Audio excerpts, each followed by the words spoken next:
Now turn to Section 2. Section 2. You will hear an interview with John Whiting, reviewing prison systems in America, past and present. First, you will have time to look at questions 11 to 15.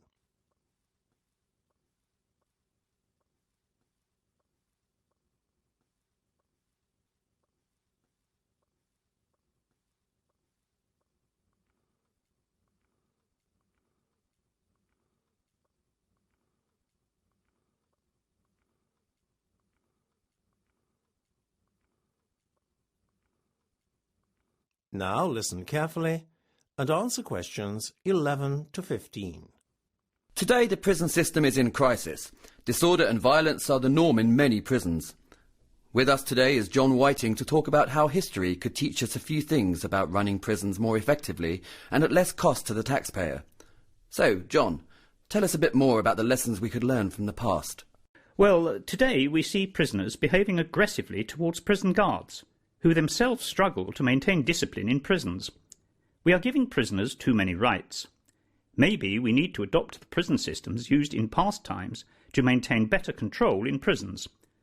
For one thing, prison systems in the past could definitely teach us about how to better control prisoners with fewer guards. I know it sounds too good to be true and a bit of a contradiction in terms, but certain prison designs from the past have done exactly this. In fact, it was in the 18th century that the design for the first really effective prison was thought of. Even today, the design is far superior to any modern prison building. The design was the idea of philosopher and social realist Jeremy Bentham. Named the Panopticon, after the Greek pan, meaning all, and opticon, seeing, the design allowed a single guard to watch many prisoners at the same time. It was an amazingly clever invention. Bentham's design had the form of a central guard tower around which the prison cells were grouped in a circular fashion, facing inwards towards the tower. Seen from a bird's-eye view, the design resembled a giant pie cut into segments, each triangular segment being an individual prison cell, with the watchtower at the centre. What made this design so clever was the fact that only one guard was needed to watch all the prisoners. As a result, fewer guards were needed, reducing cost and manpower. It also had the effect of making prisoners behave better. This was because, whilst the guard could in theory see all the prisoners at any one time, they could not see him, due to the way the prison was designed. So, manpower could be reduced to almost zero at times if the guard wanted to take a break, as his prisoners would never realise they weren't being watched. Before you hear the rest of the discussion, you have some time to look at questions 16 to 20.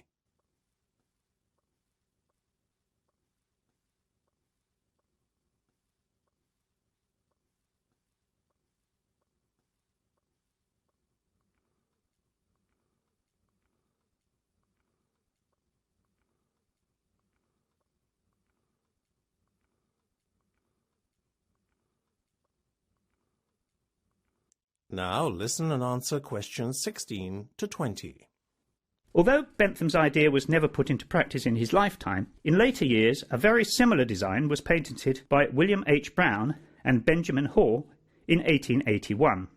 One of these, the Squirrel Cage, in Pottawatomie County, only closed in 1969. It was one of 3 prisons designed by Brown and Hall. Each had the unusual feature of revolving prison cells that moved around a central tower, like a wheel revolving on its axis. Bearing an obvious similarity to Bentham's Panopticon, the cells within the wheel-like structure were all also triangular in shape. Brown and Hall's designs ensured that no personal contact between prisoner and jailers was necessary. However, they also allowed maximum security with minimum jailer attention, just like Bentham's original Panopticon design, in fact. The main difference between the 3 prison designs was in their size. The Pottawatomie County Jail was constructed on 3 floors, whilst the Crawfordsville Jail in Indiana was a 2-story prison, and the Gallatin, Missouri Jail only a 1-story prison. The Potawatomi County Jail also had some extra buildings outside the perimeter of the prison cells. These buildings included the kitchen, jailer's accommodation, as well as cells for female prisoners and more trusted inmates. All buildings now are disused as jails, and they function as museums to those interested in history and the purely curious. Any modern-day visitor can now see firsthand the signatures and dates of many of the prison's infamous prisoners, which are carved into the prison walls. They can also marvel at the ingenuity of prison buildings that have never been equalled in practicality and design since they were first constructed over 100 years ago. In complete contrast to the preceding prison designs is the contemporary architecture of Norway's Halden prison. This, for me, exemplifies what is wrong with prisons today. More reminiscent of a holiday camp than a place of incarceration, Halden's prison buildings are surrounded by attractively landscaped areas. The idea is to provide a relaxing environment, but it seems that the architects forgot that prison is meant to punish prisoners, not provide them with recreational facilities. I believe that the lenience exhibited towards prisoners today and the privileges that they enjoy are contributing to the disorder that we now see in prisons. Architects need to look to past prison designs for inspiration, not holiday brochures for luxury hotels. That's the end of section 2. You have half a minute to check your answers.